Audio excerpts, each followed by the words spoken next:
The New York Knicks just got absolutely scammed, and this now changes everything going in to this next season for a team that is one of the favorites to win the NBA Finals for one reason that showed why the Thunder and the Pacers got there, and now the Knicks front office has to scramble to make some serious changes to their plans that were effectively set in stone going into the 2025-26 season. We're going to break down exactly what happened and why there are multiple layers here that are absolutely screwing the Knicks over in so many ways that people have failed to think about thus far. And we're going to discuss all the fallout that is going to happen because of this absolutely boneheaded decision. We're going to jump right into this, guys, but real quick, if you're part of that 57% that's not subscribed to Knicks Digest, make sure to subscribe so you don't miss a single New York Knicks update all season long. I told you guys, any big news with the Knicks happens, there will be a video out in at the very latest 30 minutes after, but usually it'll only take 20 minutes. It might not even take that long this time, guys. But look, I'm going to be honest, the Knicks just got completely scammed by this man right here.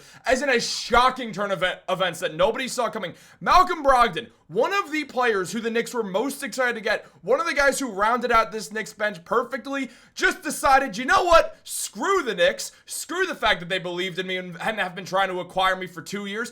I don't care. I really don't whatsoever. I'm going to screw the Knicks over in a way that nobody saw coming. Because 9 years into my career, as Shams just revealed, it's just in. After 9 NBA seasons, New York Knicks guard Malcolm Brogdon has decided to retire from basketball, he tells ESPN. Brogdon became the 2017 Rookie of the Year and the 2023 Sixth Man of the Year. Yeah, you read that right. 2 years ago of the year after being drafted 36th overall in 2016. Malcolm Brogdon was set to make the regular season roster, but had been contemplating retirement and informed the Knicks officials on Wednesday of his decision. A man who last year, in 23 minutes per game, put up 12.7 points, 4 rebounds, and 4 assists per game, being that second floor general the Knicks were looking for the entire offseason and all of last year as well. Just up and left. He shot 43% from the field and 40% on corner threes. He was the perfect fit for this team, but he didn't care. As he announced today, I officially begin my transition out of my basketball career. I have proudly given my mind, body, and spirit to the game over the last few decades.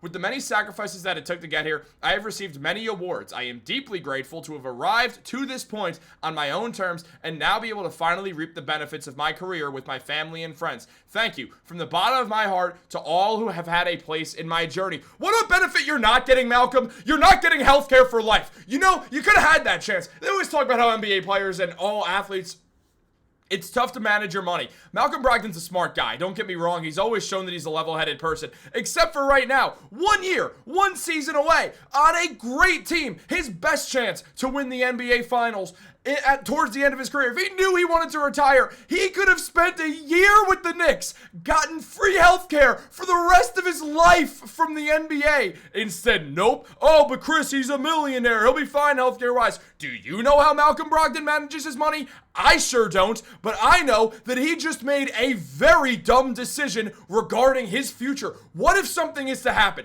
God forbid. I really, really don't want anything bad to happen to Malcolm Brogdon, but what if something did? He doesn't have health care. Now he has to pay for it instead of getting it paid for by the NBA. Why? How dumb could you possibly be to make that decision? This isn't Canada. There's no free healthcare. That's not how this works here in America. Malcolm Brogdon forgone that decision, forgot playing for a Knicks team where he was gonna be the backup point guard for no reason outside of it's my own terms. I don't care if it's your own terms. You made a terrible decision. I know I'm crashing out over Malcolm Brogdon. I don't care because now the entire Knicks have to just pivot. First of all, there goes our backup point guard, Jalen Brunson. Get ready for 40 minutes per game in the playoffs because you thought Tibbs played guys a lot. So does Mike Brown. The Kings had the second lowest minutes per game from their bench last year, guys, and it wasn't because Doug Christie ran his starters into the ground. Not that. So, now that we know that, do we really think Jalen Brunson's not going to lead the NBA in playoff minutes per game next year, barring that he's healthy? Do we? Because Mike Brown plays his guards a lot. A lot. Do we really think that Jalen Brunson's not going to? Because I do. Because the Knicks, do they have another floor general? No. They don't, in fact. They have Deuce McBride, who's a good combo guard. They have Jordan Clarkson, who's a good combo guard. They have Tyler Kolek, who can't shoot a basketball or, play any sort of defense. At least thus far in his career, his shooting numbers have not been good enough to play. His defense has not been good enough to warrant bad shooting numbers. You can't put a guy who's only right now, the only efficient marks of his career has been his playmaking. And he's been an excellent playmaker. Don't get me wrong, I'm a huge fan of Tyler Kolek.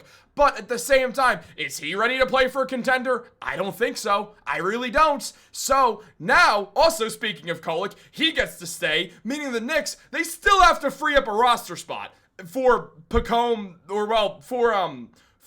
I'm so mad I'm forgetting Landry Shamet and Garrison Matthews' names. For those two, one of them can still make the roster, just like when there was 3 of them. So the Knicks would still have to make a trade. And now since they lost a point guard, hey, Pacome, get ready to learn other team, buddy, because it's not going to be Malcolm Brogdon now. The Knicks front office will pivot in a completely different direction, trying to bring back Landry Shamet alongside Garrison Matthews. And on top of that, understandably so, trying to look for another playmaking point guard on the team. Well, the good news is there's Russell. Never mind, because Russell Westbrook today signed with the Sacramento Kings. Ooh, 1 day short. If only Malcolm Brogdon told us yesterday, so we could have done something about it. Nope. Now Russell Westbrook joins a team that has absolutely no shooting, that employs DeMar DeRozan and Sabonis in a starting lineup. So now, when Keegan Murray's not healthy, when Zach LaVine's not hitting his shots, who in the hell where's Russ going to go with the ball? What's he going to pull threes? That's not going to work. So right now, the Knicks could have added Westbrook, had a sick 5 out of them, but no, Malcolm Brogdon, 1 day too late for us. Hours late for us.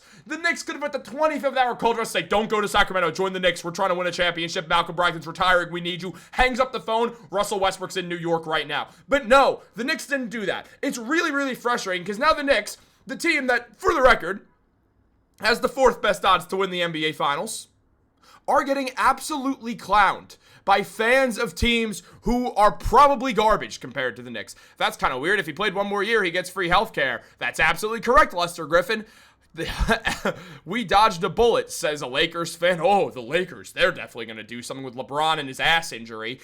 Now, you could tell he never really loved basketball. He just played it because he was good and made millions. Maybe that's the case, but why wouldn't you do that? Why wouldn't you suck it up for 1 more year for free healthcare? Guy decided he'd rather retire than play for the Knicks.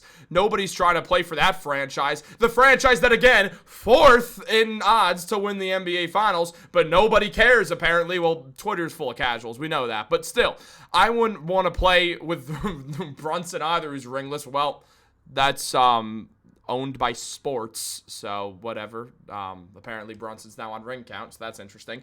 But look, guys, I'm really, and Digest doesn't like when I use this word. I'm really pissed off about this. I'm really pissed off about this because, frankly, it just doesn't make any sense to me. Now the Knicks can look at the free agent market at the 25th hour, decide, hey, are there any good point guards for us to add? Malik Beasley's not coming to the Knicks. He's probably going back to Detroit or somewhere like that. Corey Joseph isn't good enough. Alec Burks, maybe you run it back with him. Patty Mills, I sure hope not. Monte Morris, I'm not really enticed by. Damian Lee's not a point guard. Taylor Horton-Tucker's not good. Brandon Boston Jr.'s not helping the Knicks win a title. Jeff Dotwin's not doing much. He's bounced around for a reason.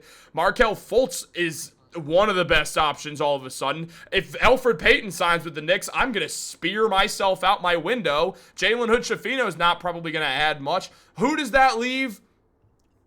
Ben Simmons.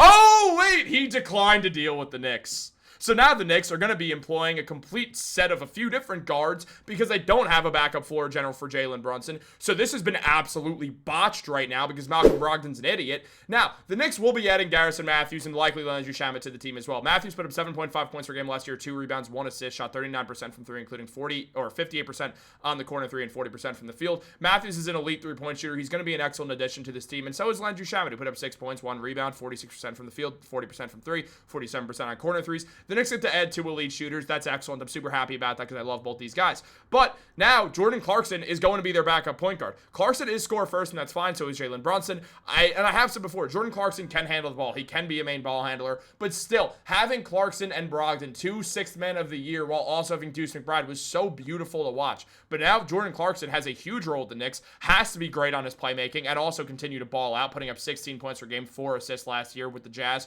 shooting 41% from the field and 36% from 3. His role got a lot bigger, and it just changed a whole lot. Now, look, Maybe I was overreacting a little bit saying that Tyler Kolek can't shoot the ball, but historically, through the G League and through the NBA, he hasn't shot the ball well yet. And that concerns me, because if he can't shoot the ball well, and if he can't play defense well, but the Knicks are going to keep him because they need guard depth, it means you trade Pacome Dadier to get both Matthews and Shamet onto this team. That's an issue because Pacome's the best young talent that this team has. That is where the problem lies. Tyler Kolek is 24 years old, not going to get minutes with the Knicks, as his value just continues to depreciate. The Knicks now are likely going to be looking throughout the trade market all season long, trying to find a point guard to add to this roster who could be a floor general. That is now their top priority, and that's assuming that Mitchell Robinson stays healthy. The Knicks got worse today. There's no doubt about it, because Malcolm Brogdon was a lock for the team. I know he was slow, but he was still a good playmaker and still a good player to have around the team. But now Malcolm Brogdon is retired from basketball, and we will probably end up seeing him play another basketball game again at some point in like 2 years, probably. Brogdon, I'm very mad you did this. I don't think you're watching this. I'm very upset that you went out there and did this, though I have enjoyed watching you play over the last 9 years. I wish you nothing but the best in retirement and all the happiness in the world. You did it. You lived a great life. You had a great career. You decided to not get NBA healthcare for playing 1 year with a contending team where even if you were getting wear and tear, you could have sat on the bench for a while because the Knicks were stacked up. But guess not. Look, it's your life. Do what you want with it. Happy that you found your happiness outside of basketball. It's a super important thing out of people. Congratulations on a great career. The Knicks have to go out and make some serious changes now. This is really, really upsetting news. Have a great day. Like this video, subscribe, turn on post notifications. Go Knicks.